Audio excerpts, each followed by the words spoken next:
en la cruz. La segunda parte y el cierre pues lo va a estar haciendo el pastor Juan Carlos Abril. Pero hoy es el día que celebramos la resurrección. Amén. Es el día que nosotros sabemos que bíblicamente este hecho se cumplió y que es la fuerza, el motor que le da vida a la iglesia. Si este evento no hubiera acontecido, si esto nunca hubiera pasado, entonces estaríamos en desesperanza. Quiero que solo a manera de texto áureo abramos Romanos capítulo 6, versículo 9.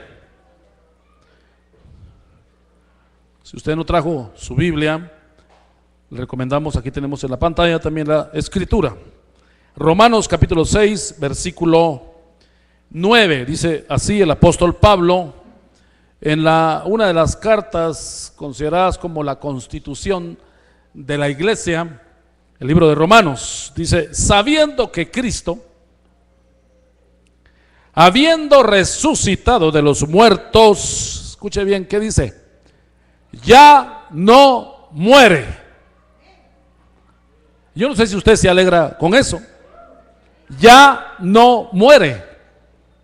La muerte no se enseñorea más de él.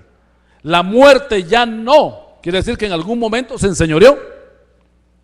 En algún momento el proceso natural en su cuerpo divino, que se había vaciado de los elementos de la santidad, que dice siempre Pablo a los filipenses, la famosa kenosis, el vaciamiento, ese renunciamiento que él tuvo a la naturaleza divina, y al volverse humano, humillarse, al volverse un humano, entonces empezó a saborear el sazón del deterioro, porque el mismo apóstol Pablo dice que todos aquellos humanos que traen la herencia del primer Adán, todos ellos se deterioran, se envejecen y mueren.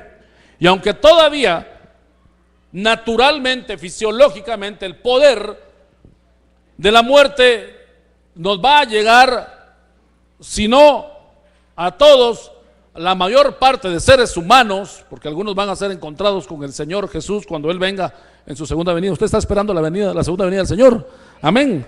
Maranata, dice la Escritura, Cristo viene pronto. Y cuando Él venga, pues algunos en los aires van a ser transformados. Obviamente eso es la muerte física, porque van a ser absorbidos por la vida para renacer a una vida nueva. Pero dice aquí, la muerte ya no se enseñorea de Cristo, o sea que el proceso del primer Adán, ese proceso de deterioro, de maldición, se detiene. Mire que todavía dice el versículo 10: porque en cuanto murió al pecado, murió una vez por todas, mas en cuanto vive, para Dios vive. Bueno, qué escritura tan maravillosa. Y mire el verso pues 14, es también un verso importante: porque el pecado no se enseñoreará de vosotros, pues no estáis bajo la ley, sino bajo la gracia. El poder de la muerte está basada en el pecado, pero cuando ya el pecado desaparece y se va, entonces ya la muerte no tiene ningún efecto. Las 7 palabras en la cruz son como la antesala a la muerte física de nuestro amado Señor Jesucristo. Y las palabras que alguien dice antes de partir deberían de considerarse como importantes. Deberíamos de oír, atender con diligencia qué es lo que una persona en su agonía está diciendo, está expresando. Algunos tal vez esperando que les digan dónde dejaron escondidas las joyas, otros para que firmen el testamento, otros tal vez para que pidan perdón. Pero tal vez si usted ha tenido la experiencia de tener algún familiar, un hermano, un pariente, un amigo, alguien cerca, y oír sus últimas palabras antes de partir, estas palabras deberían de tener importancia, porque ya es como el despido, es como lo último que pueda salir de la mente y del corazón de esas personas. Y yo voy a compartir 4 de las 7 palabras que Jesús dijo estando en la cruz del Calvario. Quiero que me acompañen para ver la primera de ellas en el libro de Lucas, capítulo 23, versículo 32 al 35. Lucas, repito, 23, del verso 32.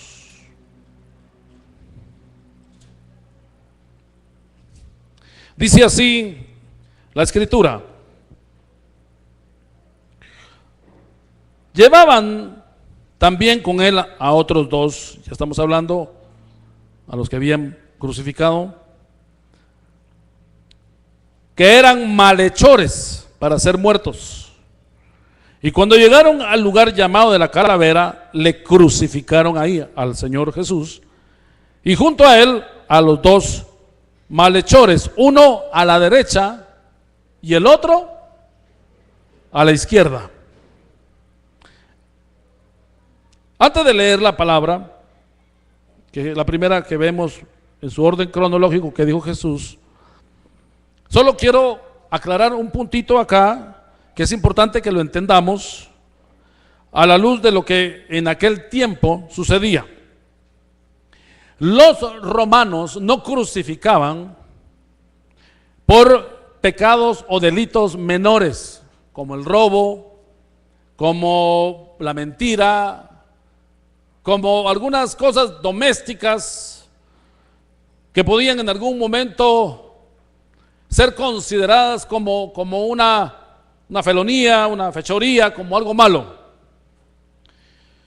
En realidad los romanos, ellos crucificaban a todos aquellos que eran sediciosos, a todos aquellos que eran rebeldes al sistema romano. Ellos crucificaban a todos los que atentaban y amenazaban con el imperio del César. Y de alguna manera, la exposición del cuerpo lacerado, lastimado, victimizado, inmolado hasta cierto punto, en un pedazo de un árbol, la persona desnuda o semidesnuda, muchas veces como el Señor Jesús, 39 latigazos en su espalda, lleno de hematomas en su rostro, y una persona desfigurada. Era un mensaje a todos aquellos enemigos del sistema, y ellos se constituían, los crucificados, como las banderas, como los estandartes, diciéndole a todos que todo el que atente contra el sistema romano de igual manera resultará padeciendo. Entonces al Señor Jesús no lo crucificaron. En realidad Él no hizo nada malo, pero no fue por una categoría de faltas naturales. Todos sabemos que previo a lo que le pasó al Señor hubieron testigos falsos, o sea, desde aquel tiempo ya existían los testigos falsos.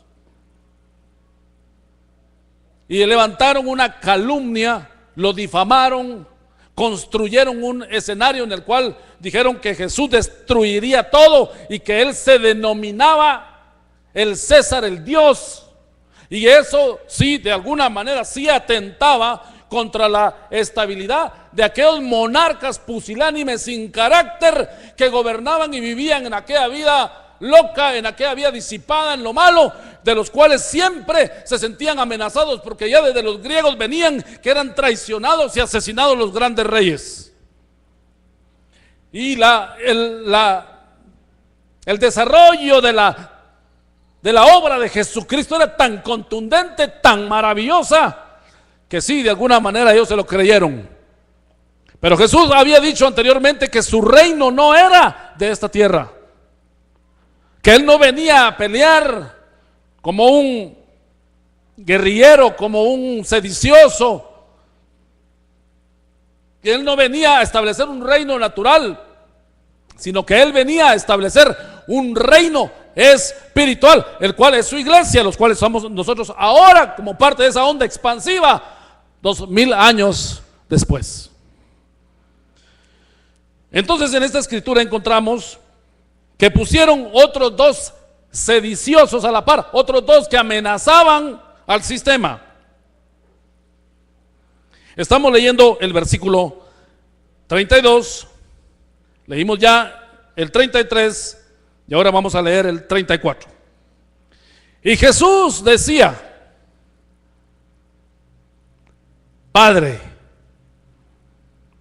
perdónalos, porque no saben lo que hacen. Cuando alguien hace algo y no sabe lo que está haciendo, se le puede imputar esa falta o ese pecado como ignorancia. De alguna manera, frente a los detractores, el Señor, delante de sus acusadores, estaba intercediendo por aquellos que lo estaban lastimando. ¿No le recuerda eso a usted también en el libro de los Hechos del primer mártir de la iglesia, Esteban? ¿Se recuerda? Que él, en lugar de maldecir, en lugar de proferir palabras ofensivas sobre aquellos que lo estaban pues lapidando, lastimando, hiriendo, él también expresó palabras muy similares. Capítulo 7, capítulo 8 del libro de los Hechos, se ve la historia del primer mártir de la iglesia. Aquí viene a romper esta primer frase el sentido tradicional de lo que es el amor, que el amor es una transacción en la cual yo doy algo y espero reciprocidad. Recordemos que la Biblia en el griego menciona que hay por lo menos 3, de repente 4 definiciones de lo que es el amor. Está el amor filial, el amor de amigos. Está el amor estorgé, que es el amor de hermanos. Está el amor eros, que es el amor de pareja, de esposos.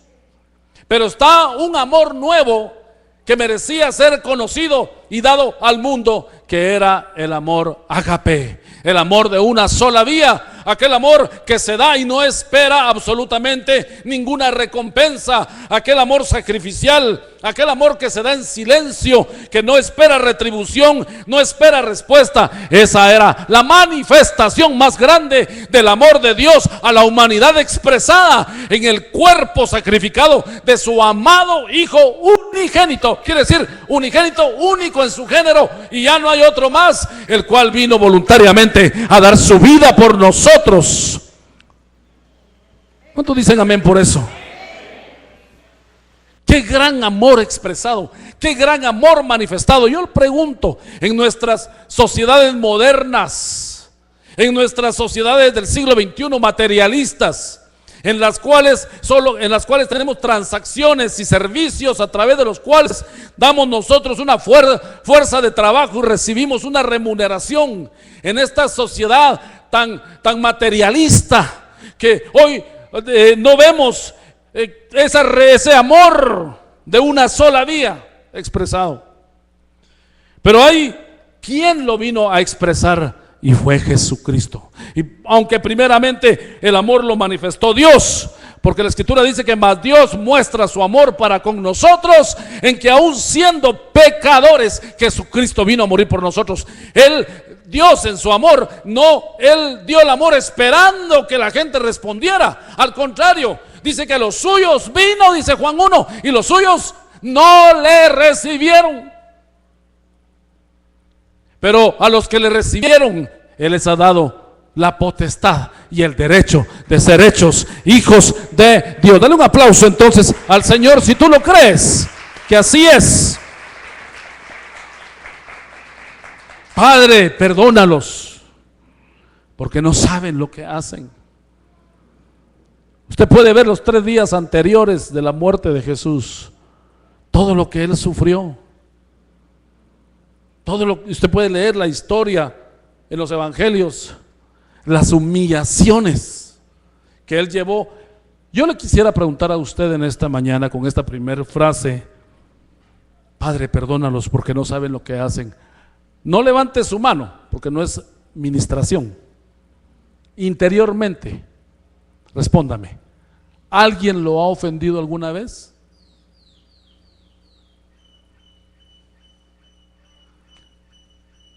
Todos nos han ofendido, siempre. Alguien nos ha ofendido. Y ahora ahondo un poco más la pregunta: ¿alguna vez alguien lo ha traicionado? ¿Alguien le ha robado? Él me mintió. Él me dijo que me amaba. No, esa es una canción, ¿verdad? Y no era verdad. ¿Alguna vez alguien lo ha lastimado? ¿Y sabe qué es lo peor? Que el rencor y el resentimiento son dolores del alma gemelos. Porque resentir es volver a vivir el dolor que le hicieron a uno. Y el rencor es la fuerza que produce que la ofensa esté permanentemente sensible. Recientemente en una reunión de matrimonios, yo hablaba con las parejas y les decía esta misma pregunta, pero añadí esto que quiero compartírselo a usted. ¿Tiene usted alguna cicatriz en su mano? Vamos a ver, ¿tiene usted alguna pequeña cicatriz en su mano, en su brazo? Por ahí, es la única que quiero preguntarle, no le quiero preguntar por otra más. ¿Tiene alguna por ahí? Yo tengo una en mi mano. Y cada vez que la miro me recuerdo la persona que me la hizo. La persona que imprudentemente dejó una puerta de vidrio abierta en mi casa y había matado una cucaracha tirándole su zapato y había dejado los vidrios así, no los había quitado. Esa persona imprudentemente dejó la puerta abierta, no quitó los pedacitos de vidrio, y cuando yo entré a mi casa cerré la puerta de la vidriera hacia el jardín, puse la mano y me rebanó un pedazo de piel.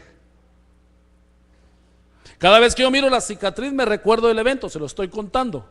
Pero también tiene que ver si esto va acompañado de un dolor, de un odio, un enojo o un reproche. Mis amados hermanos, las ofensas no se pueden borrar. Las ofensas hay que ponerlas en el lugar donde no las podamos recordar. Porque muchas veces nosotros le decimos a la gente: olvide, olvide, olvide. Y nos le ministramos, le liberamos, le hacemos sanidad del alma, le decimos todo: olvide. Yo hablo sobre usted que viene olvido, y hasta se le olvida el nombre, se le olvida el dinero, se le olvida quién es. Pero realmente es poner lo que nos ha dolido y lo que nos ha afectado en el lugar correcto. Así es que usted y yo en esta mañana podemos en fe decir esta expresión que dijo el Señor cuando estaba frente a aquellos que lo estaban lastimando: Señor, perdónalos.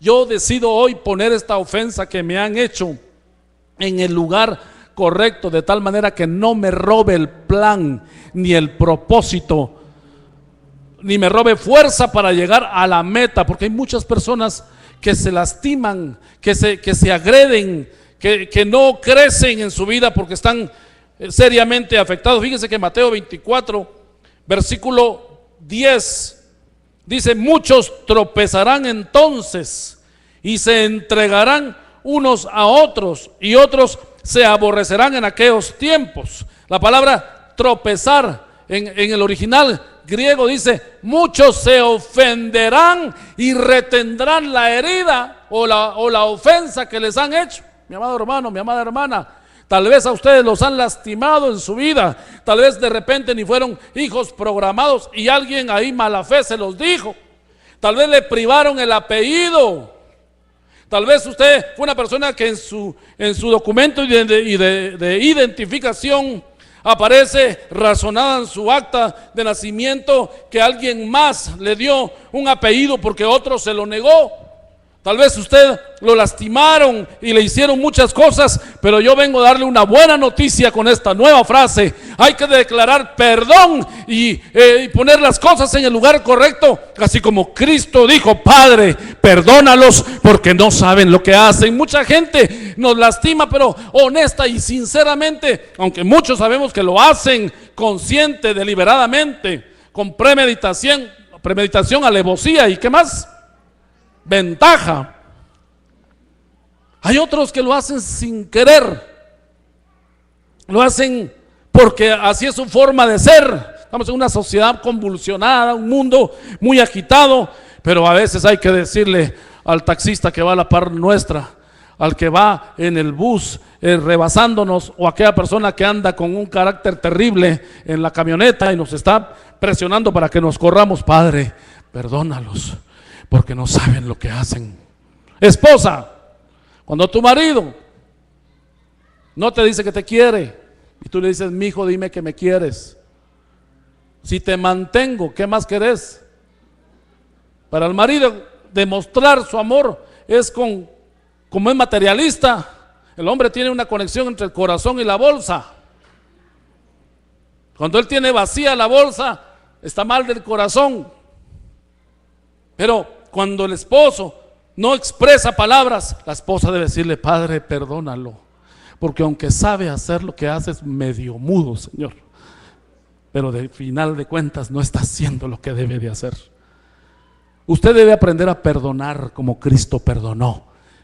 Y si en esta mañana usted está cargado, tiene un dolor que lo está abatiendo, pues al final vamos a estar orando por usted para que le sea devuelto ese estado nuevamente de inocencia, de pureza, en la cual usted está libre de todas esas cargas de rencor y resentimiento. Amén. Jesús dijo: perdónalos. Verso 35: y el pueblo estaba mirando y aún los gobernantes se burlaban de él. Estoy en Lucas 23:35. A otros salvó, sálvese a sí mismo, si este es el Cristo, el escogido de Dios. Moisés dijo en Éxodo capítulo 34 verso 7 que Dios perdona 3 cosas, las cuales son importantes que tanto ustedes y como yo aprendamos a entender cómo Dios actúa.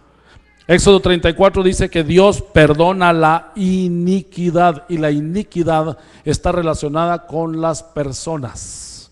Es las líneas de iniquidad, es la maldición generacional, es todo aquello que se hereda a nivel humano.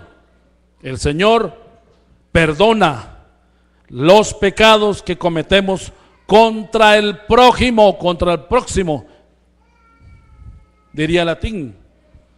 Pero también no solo perdona la iniquidad, también Dios perdona, dice Éxodo 34:7, la rebelión. Y la rebelión está relacionada con Dios. El que es rebelde no es solo rebelde contra la autoridad, contra sus padres, sino que es rebelde contra Dios. Dios perdona la rebelión contra Él. Y además perdona el pecado, dice el verso 7 al final. Dios también perdona el pecado. Y el pecado es contra nosotros mismos. Cuando usamos el templo que Dios ha escogido para hacer su tabernáculo, el lugar donde Él quiera manifestarse, este lugar entonces ya pierde su fin, su propósito, y la casa de oración se vuelve en cueva de, ¿qué dijo Jesús? De ladrones, de gente que toma lo que no es suyo y lo hace como que fuera suyo, tomándolo a la fuerza. Entonces la primera palabra que nos debe interesar nosotros cuando Jesús estuvo en la cruz es el perdón. El perdón.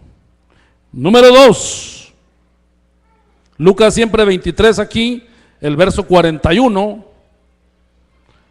Verso 41, vamos a ver la segunda palabra o la segunda frase que Jesús dijo cuando Él estuvo en la cruz. 23, 41 al 43. ¿Está conmigo? Amén. Nosotros, dijeron aquellos que estaban ahí los sediciosos que estaban, los rebeldes que estaban en la cruz, nosotros a la verdad, dice uno, justamente padecemos, porque recibimos lo que merecieron nuestros hechos, mas ningún mal hizo. Y dijo a Jesús: acuérdate de mí cuando vengas en tu reino. ¿Cómo le dice? Acuérdate de mí cuando vengas en tu reino. Una cosa que es interesante es que lo que él estaba pidiendo honestamente, sinceramente, teniendo su catarsis en su alma, abriendo su corazón y diciéndole a Jesús: yo creo en ti, aunque sea al final de mi vida. Pero este hombre no había construido una vida de testimonio, no tenía más que solamente la fe para creer que en los últimos minutos de su existencia podía reconocer al autor de la vida. Y Jesús le responde y le dice: de cierto te digo que hoy estarás conmigo. ¿En dónde? En el paraíso. Mis amados hermanos, el paraíso de Dios existe, el cielo existe. Hay un lugar donde Dios quiere tener a su pueblo. Si esa manera geográfica, esa manera dimensional, no lo sabemos. Donde Dios quiere trasladar a su iglesia. Un lugar donde pueda Dios manifestarse, porque en este escenario todavía no redimido, que es la tierra, no es posible que se pueda hacer una manifestación completa y plena. Hemos tenido visitaciones de Dios de alguna manera pequeñas, cortas, fugaces. El apóstol Pablo dice que cuando venga lo pleno, porque ahorita vemos solo por espejo, cuando venga lo pleno, entonces vamos a ver bien las cosas tal y como son. Este hombre estaba diciendo: Jesús, ahorita que yo voy a morir y puedo integrar las filas de todos aquellos que vendrán en tu reino a gobernar, te suplicaría que me incluyas con ellos. Pero ¿qué le ofrece Jesús? Porque este hombre no tenía una carrera como usted, no tenía una vida de estar oyendo la palabra, de escudriñando la palabra, de negarse a lo malo, de tratar de desarrollar el carácter cristiano. Jesús lo único que puede ofrecerle a este hombre es el paraíso, la salvación. Es un escenario bueno, porque esto tiene dos caras, un escenario bueno y un escenario malo. El escenario bueno es que este hombre, aún a pesar de haber hecho una vida todo un desastre, fue determinante su última decisión antes de partir de la tierra. Y aquí está el mensaje bueno. No importa cómo muchas personas han vivido, lo importante es cómo terminen. Porque vemos en la Biblia a un Judas que hacía milagros, que era parte de los 12 apóstoles. Empezó bien, pero ¿cómo terminó Judas? Terminó mal. Pero vemos a un Pedro, que Pedro empezó mal. Cada vez que Pedro hablaba era imprudente, decía lo que no tenía que decir. Pedro era extremista, no sabía mantenerse en equilibrio ni en un balance. Señor, a mí no me pueden no me puedes tú lavar los pies.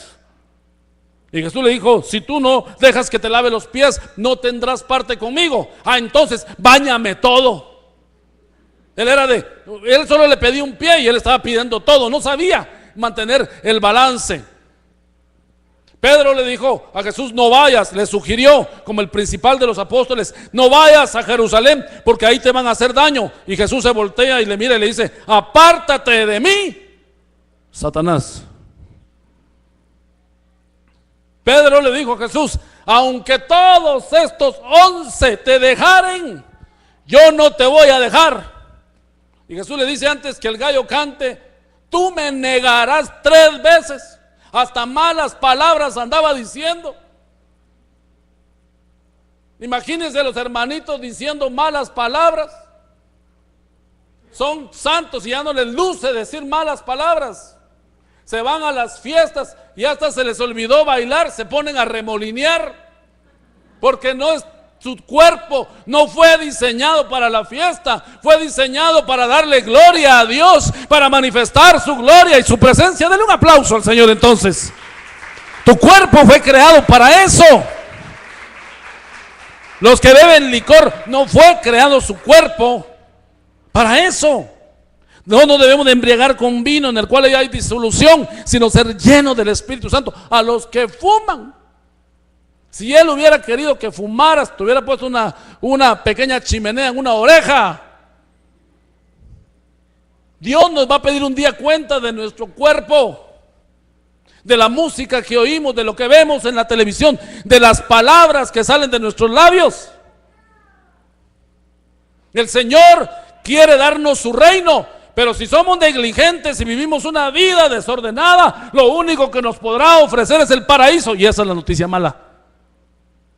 Hoy día Él te está ofreciendo, como dijo en Mateo 6 en la oración del Padre Nuestro: vénganos tu reino, que se empiece a establecer el reino en nuestras vidas, en nuestras familias, en nuestras empresas, en nuestros negocios, en la iglesia misma, en el hogar, en la relación con los hijos, que se establezca el reino de Dios, que se vean de esas 4 paredes para acá su reino. Yo no quiero que nos diga: el paraíso es lo único que te puedo dar, si usted sabe que hay más. Es como cuando su mamá hace una gran comida y usted le dice a la mamá: quiero comer ya, solo comete esto. Y usted se lo come y le dice: ese es tu almuerzo. ¿Cómo se sentiría usted? Ofendido. Dios quiere darnos más. Así es que todos los que estamos en una mejor posición de ladrón o de ese hombre malhechor, que mejor debería ser esa palabra la que usemos, malhechor, que estuvo en la cruz, que le pidió a Jesús participar de su reino, pero ya no había tiempo para construir nada, hacer más por él. Solo se le podía ofrecer la salvación, y la salvación es todo en la vida, pero en Cristo hay más que la salvación. La salvación es el inicio a toda una vida de santidad, de relación, de encuentro con Él. La madurez, como la esposa le dice al marido: es que no eres maduro, mija, pero ya dentro de poco, cuando sea el rapto, ahí de que me transformo. Tené fe. Pero ahí no se vale, porque ya cuando nos vayamos al cielo no se vale. Ya en el cielo todos vamos a estar redimidos. ¿Dónde se establece el reino? Aquí. Aquí es donde desarrollamos el carácter cristiano. Así es que yo los animo a que en esta oportunidad también ustedes no solo escojan el paraíso, escojan el reino, que es vivir bajo sus leyes. Tercera palabra, Juan 19, verso 25 al 27, o la tercera oración o expresión de Jesús, del 25 al 27. Estaban junto a la cruz Jesús, su madre, de Jesús su madre, y la hermana de su madre, María, mujer de Cleofas, y María Magdalena. ¿Cuántas personas habían? 4, y eran todas mujeres. A todo dar las mujeres, ¿verdad? Las mujeres son fabulosas, hermanos. Estas 4 se reunieron no a pelar a nadie, no se fueron de gossip a comer tacos al pastor, no se fueron a eso. Las 4 mujeres estaban allí expectantes, viendo con tristeza en su corazón cómo su maestro, cómo su Señor estaba sufriendo. Verso 26, cuando vio Jesús a su madre. Las pocas veces que Jesús usa, o que alguien, bueno, lo usan muchos, pero tal parece como que Jesús se apropia de una parte humana de responsabilidad con María. Cuando vio Jesús a su madre y al discípulo a quien él amaba, o sea Juan, el que está escribiendo, que estaba presente, dijo a su madre: mujer, he ahí tu hijo. Después dijo al discípulo: he ahí tu madre. Y desde que ahora el discípulo la recibió en su casa. Ese es el amor responsable. que aunque Jesús estaba sufriendo, estaba arreglando la casa a pesar de estar en la cruz. Hay personas que viven dramatizadas, viven mediatizadas. Es que no puedo hacer más porque estoy ocupado. No puedo buscar a Dios porque es que tengo mucho afán y me canso mucho. Si todos nos cansamos, ¿no cree usted que solo sus chicharrones truenan? Es que yo soy el único que sufro. Si a todos nos ha costado, nos ha llovido, y más a las mujeres, que encima de tener hijos, el trabajo en casa que a veces ni se mira. Hermanas, digan por favor amén. Ahí está, amén. Aquí estaba Jesús dando instrucciones sobre cómo arreglar la casa. Es que yo no puedo ir a las citas del colegio porque son a las 10 de la mañana. Claro, todas son a las 10 de la mañana, pero tú puedes mandar una carta, puedes pedir una cita aparte para ir a las 10 de la noche, saber si te van a atender, pero la puedes pedir.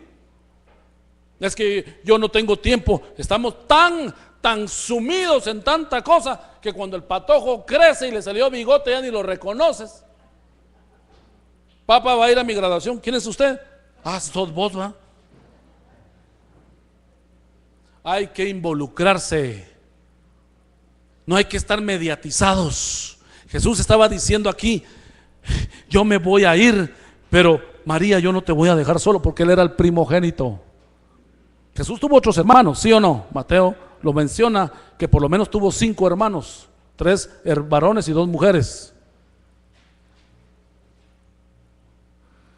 Y se menciona que él era el mayor. Cuando José ya había muerto, él era el encargado del taller de carpintería. Él era el encargado de plano. De repente habían muebles que se habían quedado a medias. Jesús estaba con un sentido de responsabilidad. Él está diciendo: mujer, no te vas a quedar sola. Yo voy a ver quién por ti. Ahora a los papás viejitos los andan tirando en asilos. Y está bien, puede ser que algún día nos tiren ahí. Pero yo le voy a decir una cosa: qué bendición es sentarse con una persona mayor que nos edifique. La Biblia dice que el adulto, el mayor, nos puede enseñar a los jóvenes. ¿Qué le parece? A nosotros los jóvenes a vivir bien. Las mujeres ancianas, enséñenle a las jóvenes a cuidar a sus maridos. Sí, porque se necesita mucha sabiduría para lidiar con un marido, máxime si es joven. Es un doble esfuerzo. He ahí tu hijo, madre o mujer, he ahí tu hijo. Y le dice al discípulo: he ahí tu madre. Los une en un vínculo de amor. Una de las cosas en la vida es direccionar a las personas para que puedan sentirse amparadas, cuidadas, custodiadas. Y la iglesia tiene como esa connotación, que es como las alas de la gallina que cuida a los polluelos. Pero más que la iglesia local, porque no nos podemos llevar a la iglesia cada uno a nuestras casas, tu casa debe ser el nido donde te sientas protegido. Pero hay algunos que no aguantan estar en su casa. Cuando uno vive aquel famoso dilema de que los hijos crecen y se van, es la crisis del nido vacío, se llama. Ya no hay hijos y te quedas con el marido y decís: qué aburrido.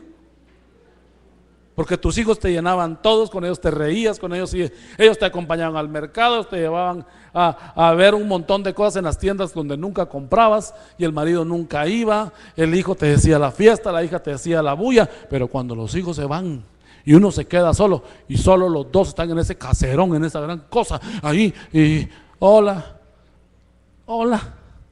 ya ni saben qué hablar, parecen desconocidos. Síndrome del nido vacío.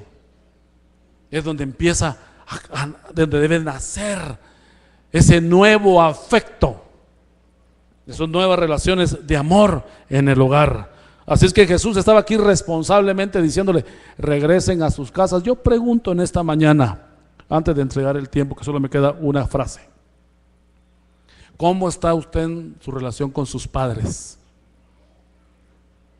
¿Cómo está usted en su relación con sus hermanos de carne? Estoy hablando su familia genética. Es que usted no sabe. Ese infeliz de mi hermano me las va a pagar. No es infeliz tu hermano. Bueno, sí es infeliz porque no tiene a Cristo, probablemente. pero no se lo andes diciendo. ¿Cómo lleva usted el reino a su familia? A usted cuando juegan pelota los patojos en el barrio y cae la pelota en su patio, usted la pincha. Usted fue la inspiración para la canción de Arjona, doña Carlota, que pincha siempre la pelota.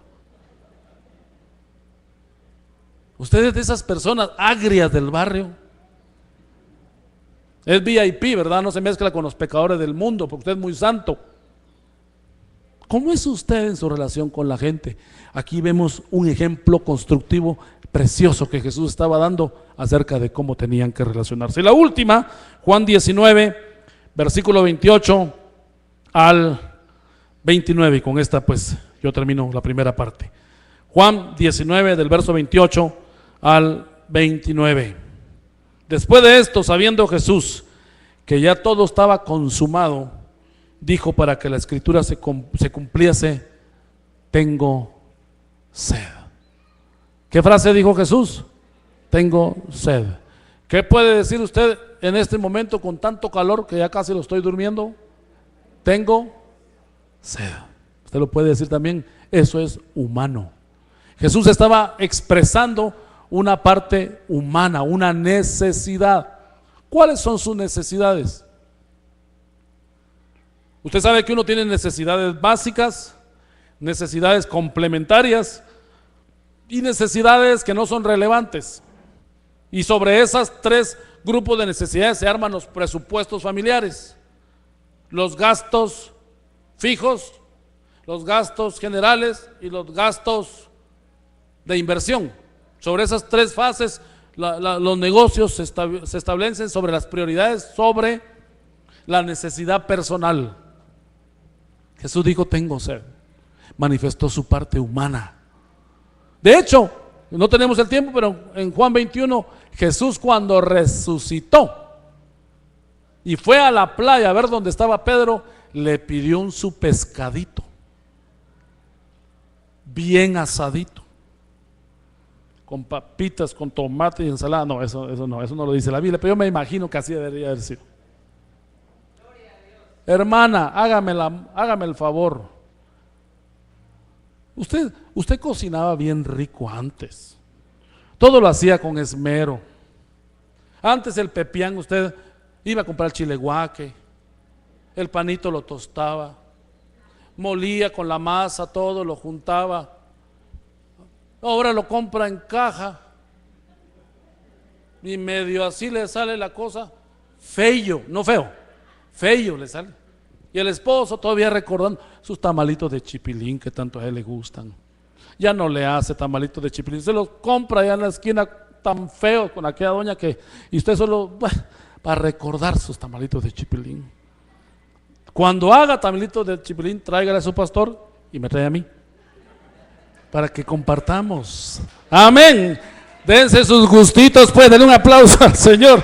Denle un aplauso al Señor. Atiéndanse, cuídense. ¿Qué le gusta a su esposo? ¿Qué le gusta a su esposa? Que le haga piojito. Negra, venime a hacer piojito. ¿Te acordás cuando estábamos recién casados? Allá vas vos con esas tus cosas cursis. Negra, venime a sobar los pies. Si mire cómo tienen los pies tan parecen garras. ¿Qué le va a poder sobar eso? Me voy a herir. Negra, por favor, venga. Jesús tuvo sed. No fue un gusto, fue una necesidad. Y dice que corrieron a darle una esponja de vinagre con hiel.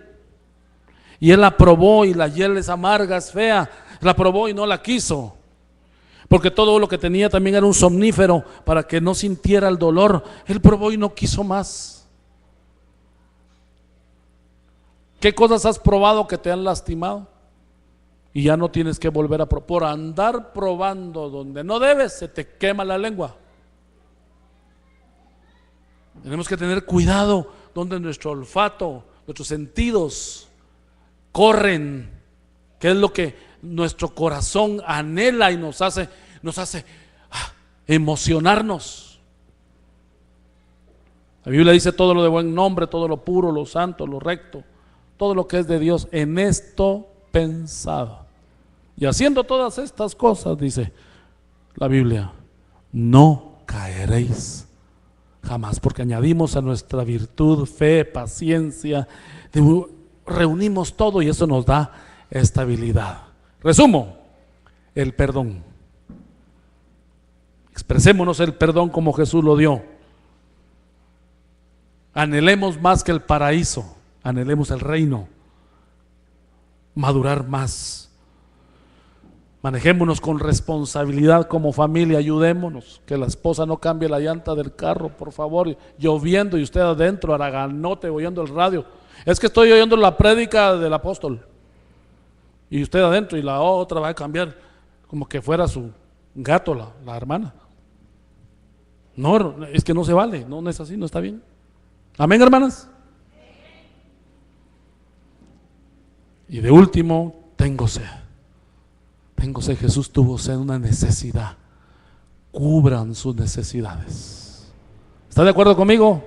Haga una oración, levante su mano derecha conmigo. Señor Jesús, gracias porque extiendes tu perdón.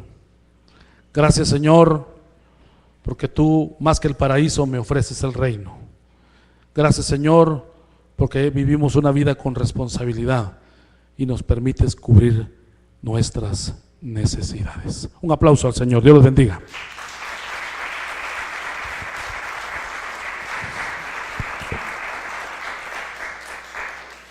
Bendito sea el nombre de Dios.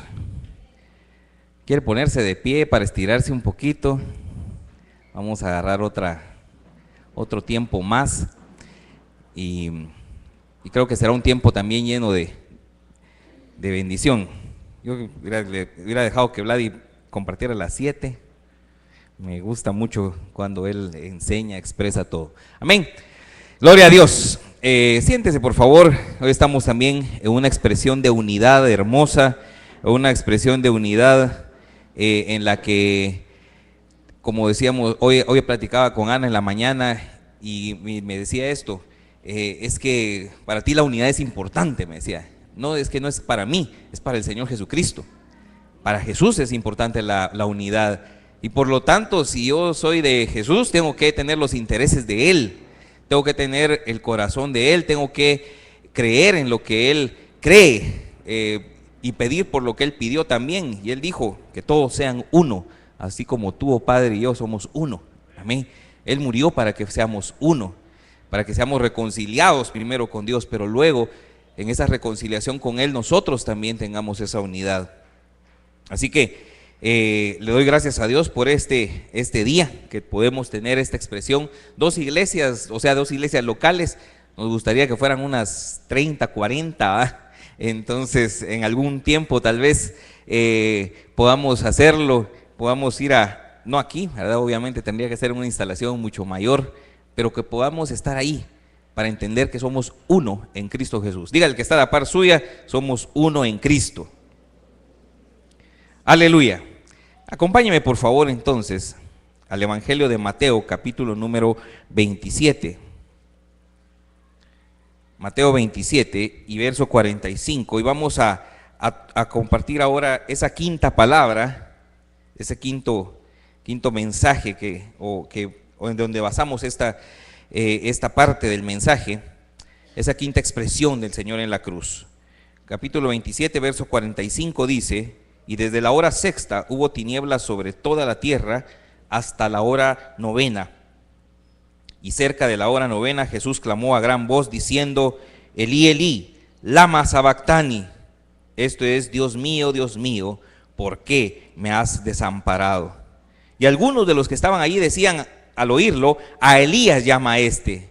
Al instante, dice, corriendo uno de ellos, tomó una esponja, la empapó en vinagre, etcétera, etcétera. Vamos viendo cómo los evangelistas fueron correlacionando, fueron tomando parte de esas expresiones. Y al ver los 4 evangelios, vemos las 7 expresiones completas. Esta es una, podríamos decir, de la que tiene más misterio quizá. Aquella que incluso los que lo oyeron no estaban seguros de lo que estaba diciendo. Él habló en arameo, él expresó esto en arameo. cuando una persona está muriendo, y tenemos que entender, ahí la Biblia nos declara un horario, nos declara varias horas en lo que está transcurriendo todo esto. Nos dice primero, como a la hora sexta, hubo tinieblas sobre la tierra hasta la hora novena. La hora sexta es el mediodía, porque se está calculando el horario en el momento que inicia a las 6 de la mañana. Entonces estamos hablando de que al mediodía más o menos es esa hora sexta. Y luego la hora novena viene a ser como las 3 de la tarde aproximadamente. A todo esto nuestro Señor Jesucristo ha tenido prácticamente una noche completa, ¿verdad?, en vela, siendo golpeado, siendo lastimado, siendo herido, siendo vejado. Una noche donde todo un día, desde la noche anterior, donde no ha tomado, no ha bebido agua, donde no está en una gran crisis, no solamente física, sino también emocional. Y en este momento se manifiesta una cuestión espiritual muy fuerte, muy terrible para el Señor Jesucristo. En esa hora, cuando dice el Señor, ya había sido crucificado más o menos, ¿verdad? O sea, desde las 9 de la mañana, él estaba padeciendo en la cruz.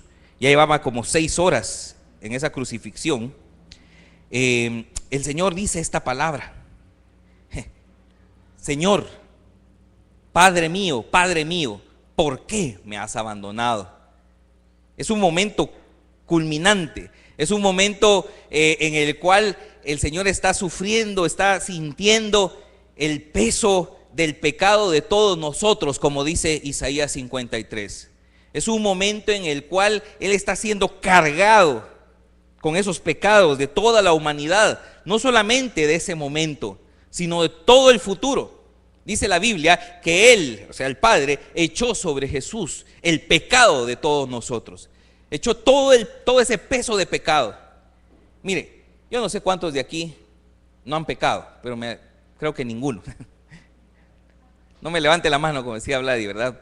Porque no es ministración. Todos hemos pecado. Amén. Y hemos llevado la carga del pecado, sus consecuencias, sus resultados.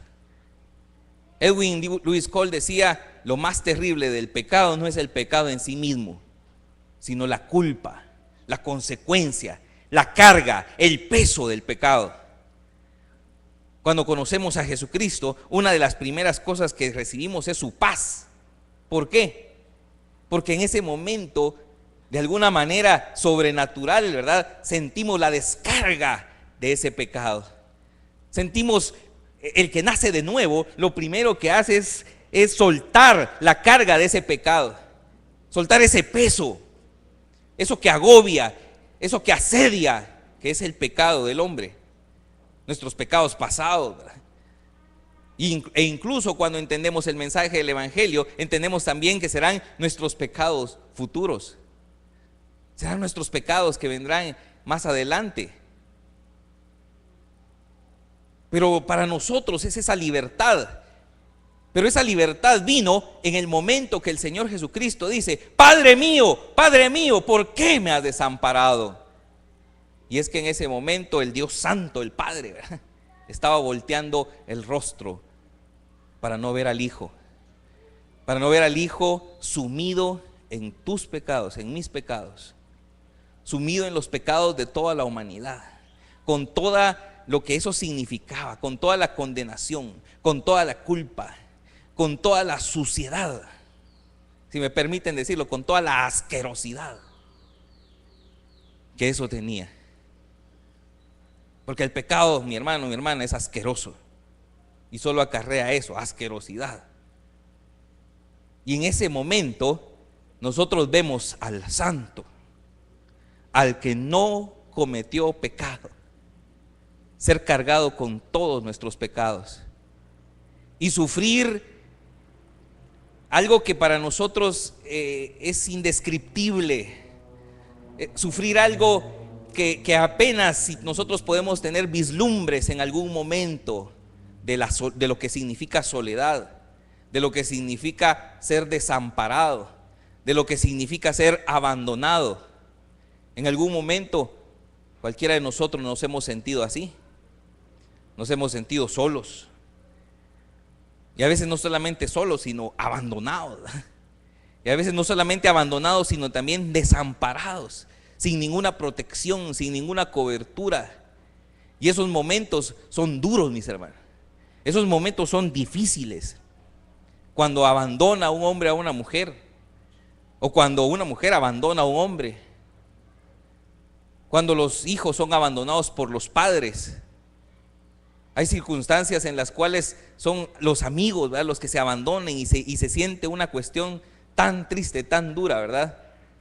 Jóvenes, por eso es que un joven, un adolescente no debería tener un noviazgo. Que tenga buenos amigos, que tenga buenas amigas, porque lo único que diferencia una buena amistad entre un hombre y una mujer, adolescentes, de un noviazgo, al final es la besada, es lo único, o sea,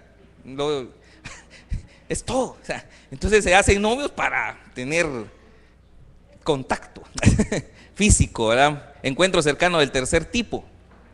Amén. Algunos jóvenes dicen el agarre, pero esa es una palabra más, ¿verdad?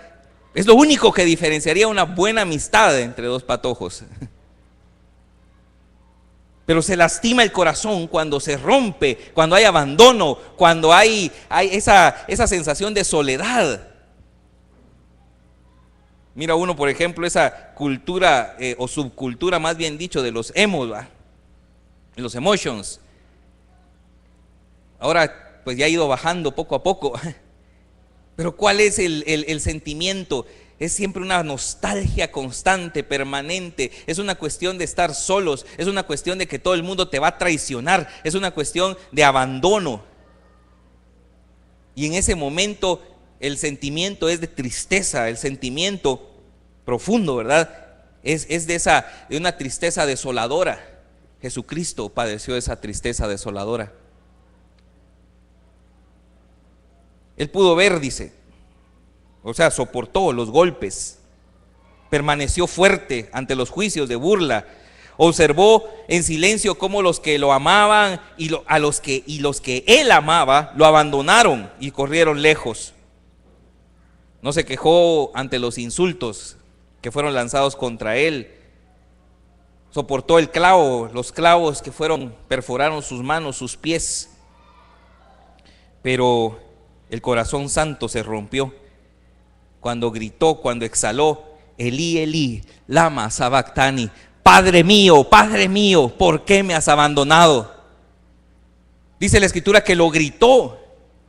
El hombre estaba a punto de morir, era un moribundo. Cuando una persona está en sus últimos minutos, ¿verdad?, de muerte, en su agonía, una de las primeras cosas que se le va es la voz. Pero en ese momento hay una conciencia en el Señor, el abandono del Padre, el abandono de Dios. Miren, no hay nada más terrible para aquel que ha experimentado la presencia de Dios, para aquel que ha experimentado, que ha vivido la presencia de Dios. No hay nada más terrible como sentir que ésta se apartó de su vida. David dice: quítame el reino. Cuando, ¿se acuerdan ustedes cuando había pecado y fue señalado, fue redarguido, ¿verdad? Y él vino al arrepentimiento en el Salmo número 51. Y él le dice al Señor, como diciendo: quítame todos los demás, quítame el reino, quítame el poder, quítame las armas, quítame el ejército, quítame todo aquello que en este mundo me pueda dar gloria, que en este mundo tal vez signifique algo, pero no quites de mí tu Santo Espíritu. No quites de mí tu Santo Espíritu. Por eso el Señor sabe, Él conoce lo que sienten los hombres sin Dios. En ese momento la comunión perfecta se rompió. Así que Él sabe lo que siente un hombre, una persona sin Dios. Yo no sé si usted se acuerda cuando usted no conocía, tal vez tenía una religión, y una religión a medias, una religión de ritual. Pero llegó un momento en que entendimos y nos vimos en esa desolación y dijimos, no hombre, si Dios no está conmigo, pues, o yo no estoy con Dios y yo no tengo a Dios en mi vida. Y lo buscamos y lo procuramos, y el Señor se nos reveló y nos manifestó su palabra y su mensaje, y entonces por medio de Jesucristo conocemos al Señor.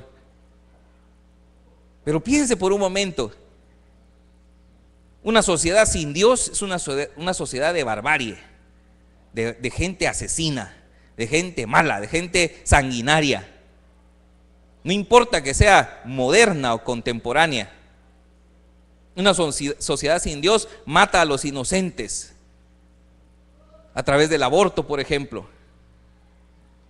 Una sociedad sin Dios tal vez étnicamente es solidaria, pero los demás seres humanos valen mucho menos y les importa, no tienen valor. Una sociedad donde no está presente Dios, mis hermanos, es una sociedad de barbarie.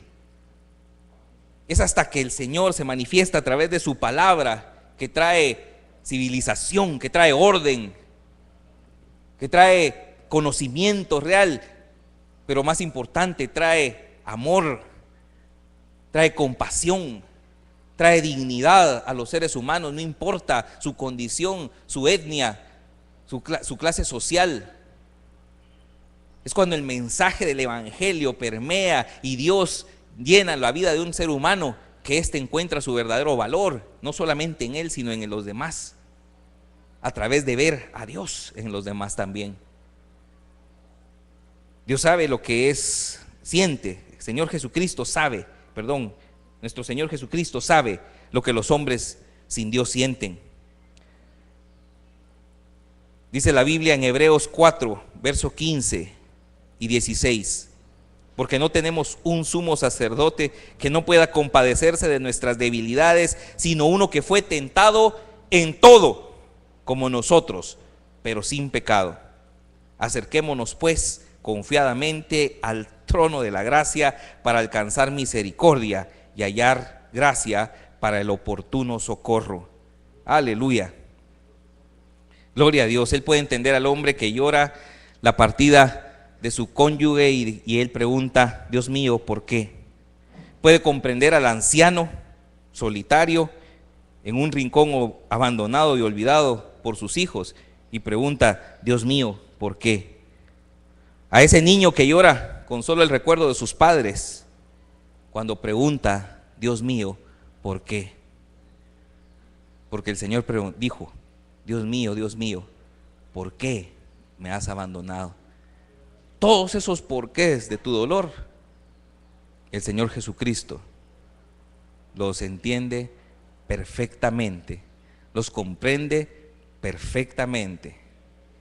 Y por eso, bendito sea su nombre, nuestro sumo sacerdote es alguien que puede compadecerse de ti y de mí. Nuestro sumo sacerdote es alguien que sabe y conoce perfectamente el sentir de tu alma, no importa cuál sea la medida de tu dolor, de tu decepción. No importa cuál sea la medida o la profundidad de tu angustia, de tu tristeza, el Señor la conoce perfectamente. Y por eso es que podemos entrar, dice, confiadamente hasta el trono de su gracia. Amén. Aleluya. Dice Evangelio de Juan ahora, capítulo número 19, verso 30.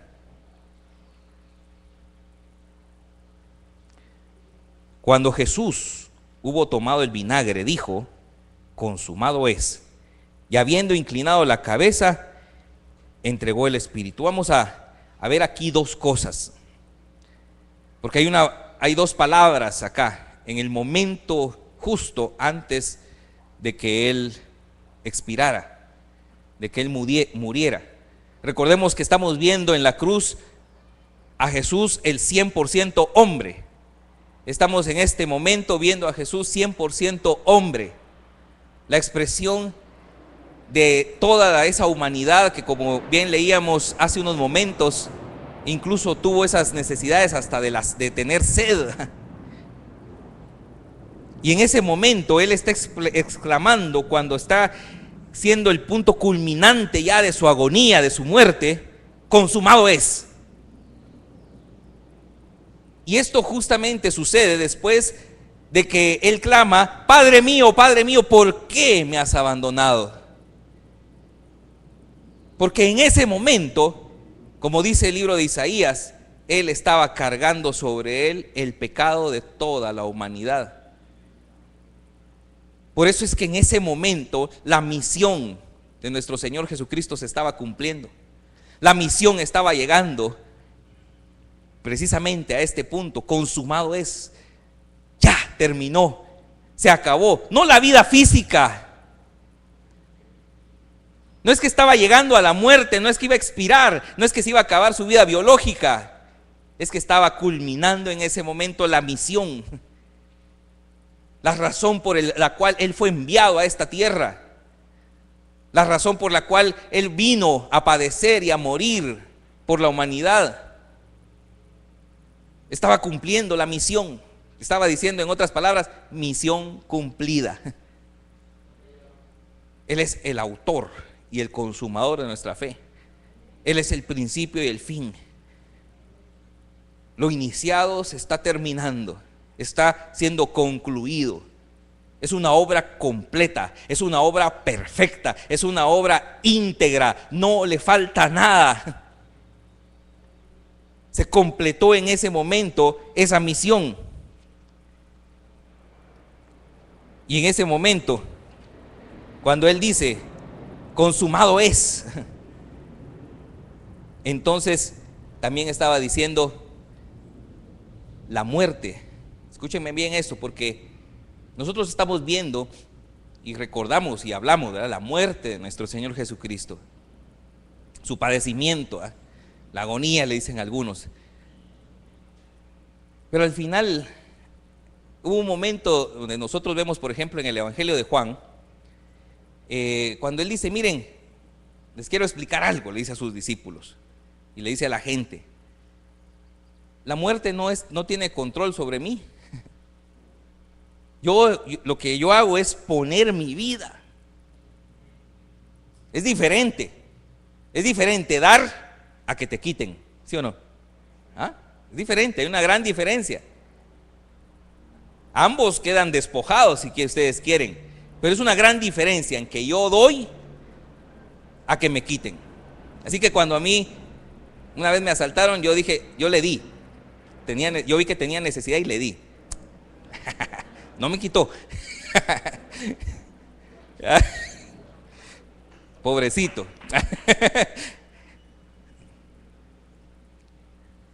Así que no me sentí yo despojado en ese momento, abusado, ¿eh? Pero hay una gran diferencia, y esta es la diferencia en este momento en la vida del Señor. Él dice: yo estoy dando mi vida, no me la están quitando. Cuando aquellos le preguntaron: ¿tú eres rey? Le pregunta Poncio Pilatos: ¿acaso eres tú el rey? ¿O acaso tú eres rey? ¿Eres el rey de los judíos? Y él le dice: no. O sea, no es que sea rey de los judíos, sino que sí soy rey, pero mi reino no es de este mundo. Porque si mi reino fuera de este mundo, mis seguidores estarían peleando aquí ahorita porque esto no estuviera sucediendo. Es más, tan es así que yo tenía el derecho, por así decirlo, de pedir 12 legiones de ángeles a mi Padre, y Él las enviaría para librarme de esto. Pero aquí no se trata de lo que ustedes me están quitando, no se trata de lo que ustedes me están haciendo, no se trata de que ustedes están tomando ventaja sobre mí, no se trata de que me encontraron en una condición de debilidad y por eso ahora pueden hacer esto. No, se trata de que yo estoy entregando mi vida, yo la estoy dando, yo la estoy poniendo en sacrificio. El cordero pascual de la tradición judía que se sacrificaba y que precisamente ya en esas horas de la tarde estaba poniéndose en sacrificio, ¿verdad?, en el templo, en el ritual de los sacerdotes, porque está coincidiendo en ese sentido. Pero ese cordero era algo que ese no tenía voluntad propia. Ese cordero se tomaba se arrebataba, si ustedes quieren, ¿verdad?, de su medio y se sacrificaba. Él no tenía voluntad propia, pero este cordero, el cordero perfecto, el cordero inmolado por nosotros, Él está poniendo su vida. Él lo está haciendo voluntariamente y por eso su sacrificio es perfecto, es consumado, es íntegro, es total, es completo, mi amado hermano y mi hermana, para cada uno de nosotros. Aleluya.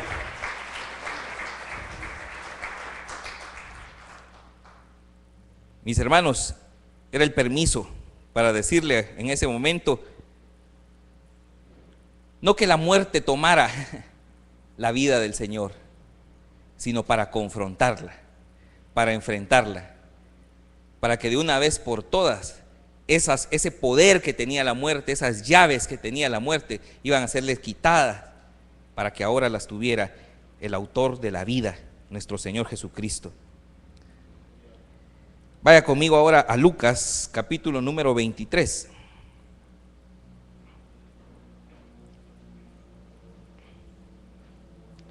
Y mire cómo los evangelistas fueron correlacionando todo el evento de la crucifixión. Lucas capítulo 23, verso 44. Cuando era como la hora sexta, hubo tinieblas sobre toda la tierra hasta la hora novena, y el sol se oscureció, y el velo del templo se rasgó por la mitad. Esto no lo menciona Juan, pero cuando el Señor Jesucristo también dijo, consumado es cuando ese velo se rasgó, pero se rasgó de una manera curiosa, porque se rasgó, dice, de arriba hacia abajo, no de abajo hacia arriba. El camino, la brecha la abrió el mismo Señor. Fue una iniciativa de Dios. Es Dios diciendo, ya no más intentos de que el hombre venga a mí, porque no puede, le es imposible. Ya no más ese ritualismo y esa cuestión, ¿verdad?, que en algún momento dice la palabra, en alguna parte de la escritura dice, y me terminó de hastiar. Ya me cansaron sus sacrificios, ya me cansaron sus lunas nuevas, ya me cansaron sus festividades. Ya, estoy hasta aquí, ¿va?, de toda esa hipocresía, de toda esa forma tan superficial de adoración, de conocer al Señor. Así que Él toma la iniciativa y Él abre el velo, dice, de arriba hacia abajo. El velo del templo se abrió y el lugar santísimo quedó expuesto, diciéndole a todos esos sacerdotes, diciéndole a los fariseos, a todos los que estaban en ese momento, ya no se trata de su sacrificio, ya no se trata de todo ese ritualismo, ya no se trata de que el sumo sacerdote una vez al año entra al lugar santísimo, a la presencia de Dios. Esto es para que toda la humanidad entienda cuál es el camino de la salvación. Jesús dijo, yo soy el camino, la verdad y la vida. Nadie llega al Padre si no es por mí. Ya no es a través de un ritual, es a través de Jesucristo. Él es el camino que nos lleva al Padre. Y dice la palabra, el velo se rasgó por la mitad. Entonces Jesús, clamando a gran voz, dijo, Padre, en tus manos encomiendo mi espíritu. Y habiendo dicho esto, expiró. Amén. Curiosamente, de lo que el Señor dijo en estas palabras, esta es una de las que se encuentra en el Antiguo Testamento.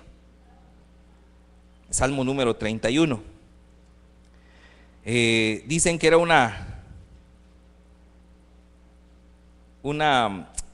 dicen, porque como no soy judío, tomo la referencia de los que lo hacen. Entonces ellos dicen que esta era parte de una oración que la madre le enseñaba a su hijo, y se le enseñaba para que la orara en la noche, para que él pronunciara esta oración en la noche antes de dormirse. La noche es un momento de vulnerabilidad. En la noche uno está dormido, ¿verdad? Y puede pasar cualquier cosa. Puede pasar ahí un terremoto. Y yo estaba chiquito, pero no sentí el del 76. estaba, dice, bien dormido, ahí me agarró bien dormido. Bien chiquitillo estaba. Pero ahí, miren, en mi casa, o sea, pues yo tiembla y yo puedo seguir en paz. Ahí sí que en paz me acostaré y así mismo dormiré. ¿Sí? Yo en ese sentido le doy gracias a Dios. Ahora, esta oración, los niños decían, entre parte de su oración nocturna, ¿verdad? Decía, en tus manos encomiendo mi espíritu. Diciéndole a Dios, aquí está mi vida, mi vida es tuya. Tú eres el que me da la paz. Yo puedo confiar que en esta noche voy a dormir y tú vas a tener control de todo. Tú vas a hacerte cargo de todo y mañana yo despertaré. Mañana al alba, nuevamente, volveré a abrir mis ojos. Y curiosamente es la oración o es la parte con la que el Señor Jesucristo expira. Dice, Padre, y agrega esto, del Salmo 31, verso 4, Padre, en tus manos encomiendo mi espíritu. ¿Por qué? Cuando los discípulos, ¿se acuerdan ustedes? Llegaron y le dijeron, le dieron la noticia al Señor Jesucristo, mira, le dijeron, mandaron los hermanos de Lázaro, el que amas está enfermo, dice. Y Jesús se quedó 4 días más, o 2 días más, perdón. Se quedó en el lugar donde estaba, no se movió, no se movilizó, no se trasladó hacia donde estaba Lázaro. Hasta que llegaron a darle la noticia, mira, el que amabas ya se murió. ¿Sí? Entonces Jesús dice, bueno, me alegro por eso. Y los otros le dicen, ¿y por qué te alegras? Se murió. Es una noticia triste, es una noticia de dolor, es una noticia de duelo, es una noticia de luto. El Señor les dice, no, Él duerme. Él duerme. Ah, dijeron aquellos que todavía no habían entendido, si duerme quiere decir que se va a despertar. Y dice la Escritura que el Señor Jesucristo hablaba de dormir de la muerte. O sea, el Señor lo identifica así: morir igual dormir. Los discípulos, los seres humanos, morir igual se acabó. Ya no hay más. Ahí terminó todo. Pero en la mente, en el corazón del Señor, no, morir igual dormir. Dormir quiere decir, implica que, ¿cuántos se acuerdan de matemáticas, verdad? Si tuviera un pizarrón haría una cuestión así con una doble línea, con una flecha, ¿verdad? Dormir implica que se va a despertar. Amén. Se va a levantar. Padre, en tus manos encomiendo mi espíritu. Y podríamos decir, ¿verdad? Hoy es viernes, cuando esto estaba sucediendo. ¿Sí? Es viernes. Pero el domingo viene. Hablando del primer día de la semana. Hablando de esa alborada, ¿verdad? Donde la tumba se abrió, se quebró la piedra y el poder del Espíritu Santo levantó nuevamente a Jesucristo de entre los muertos. Amén. Él está durmiendo, pero él sabe quién tiene el control de la vida, sabe quién es el dueño, sabe quién es el que lo va a despertar, que lo va a levantar nuevamente. Padre, en tus manos, dice, encomiendo mi espíritu, dice, habiendo hecho, expiró. Quisiera leer unos versículos del Salmo 31 para contextualizar esto un poco más. En ti, oh Jehová, he confiado. Mire cómo empieza este salmo. En ti, oh Jehová, he confiado. No sea yo confundido jamás. Líbrame en tu justicia. Inclina a mí tu oído. Líbrame pronto. Sé tú mi roca fuerte y fortaleza para salvarme. Porque tú eres mi roca y mi castillo. Por tu nombre me guiarás y me encaminarás. Sácame de la red que han escondido para mí, pues tú eres mi refugio. En tu mano encomiendo mi espíritu. Tú me has redimido, oh Jehová. Dios de verdad. Amén.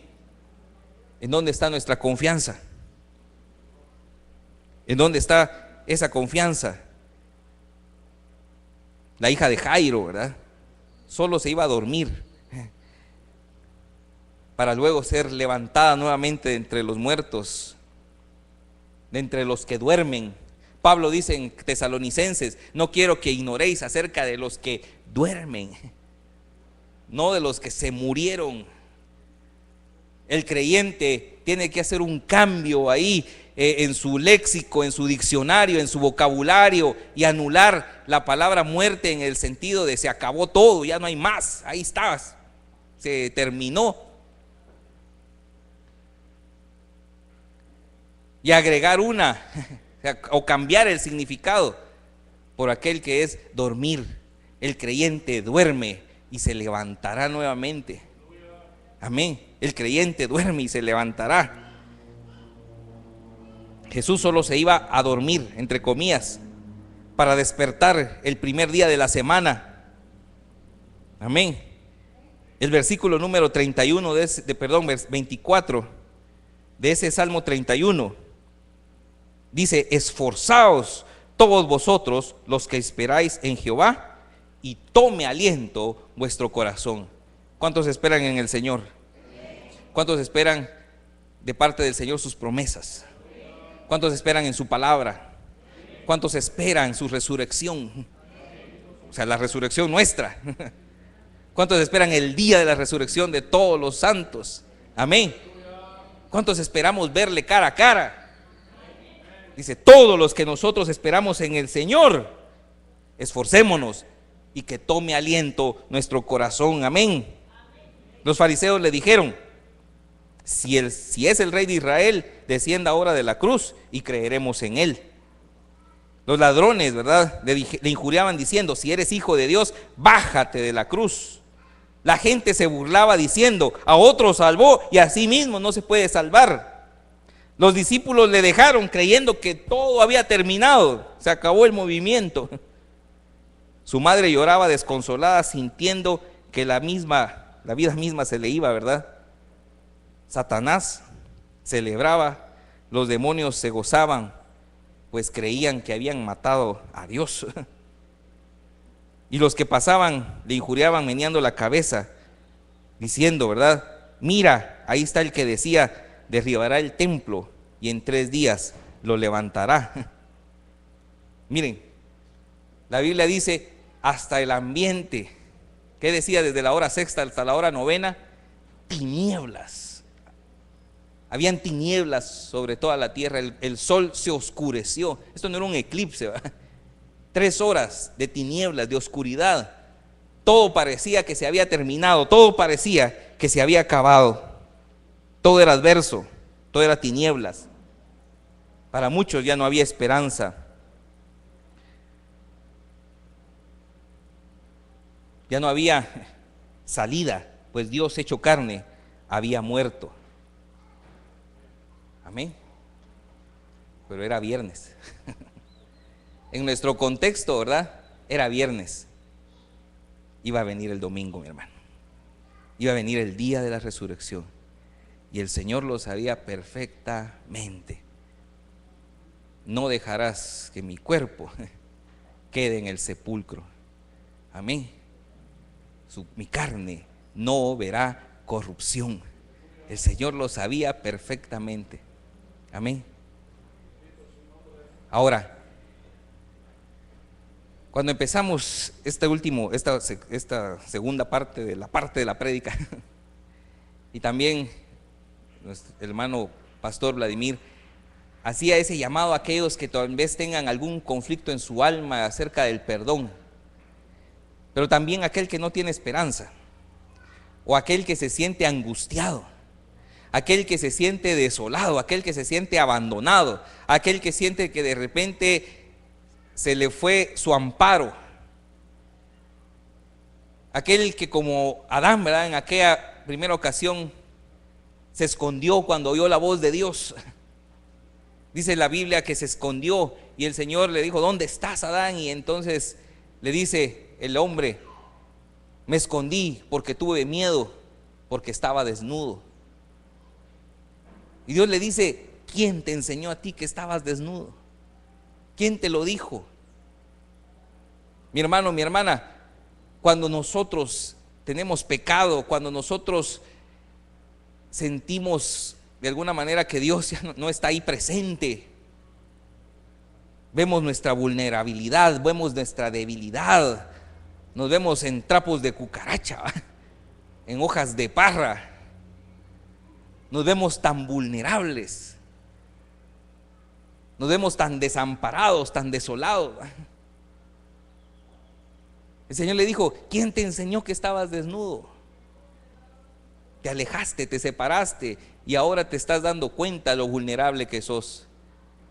Pero cuando el hombre y la mujer tenían esa comunión con Dios, cuando estaban en esa relación con Dios perfecta, allá en el capítulo número 2 de Génesis, él no tenía ni siquiera la más mínima conciencia de lo débil que era, de lo vulnerable que era, porque él podía declarar, como mucho tiempo después declaró el salmista: tú eres mi escudo, tú eres mi fortaleza.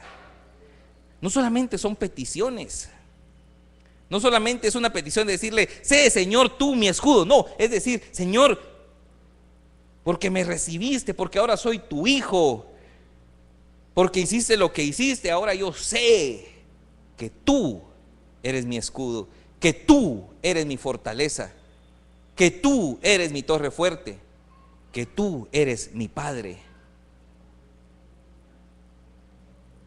Y aunque todo ahorita parezca adverso en tu vida, por una u otra razón,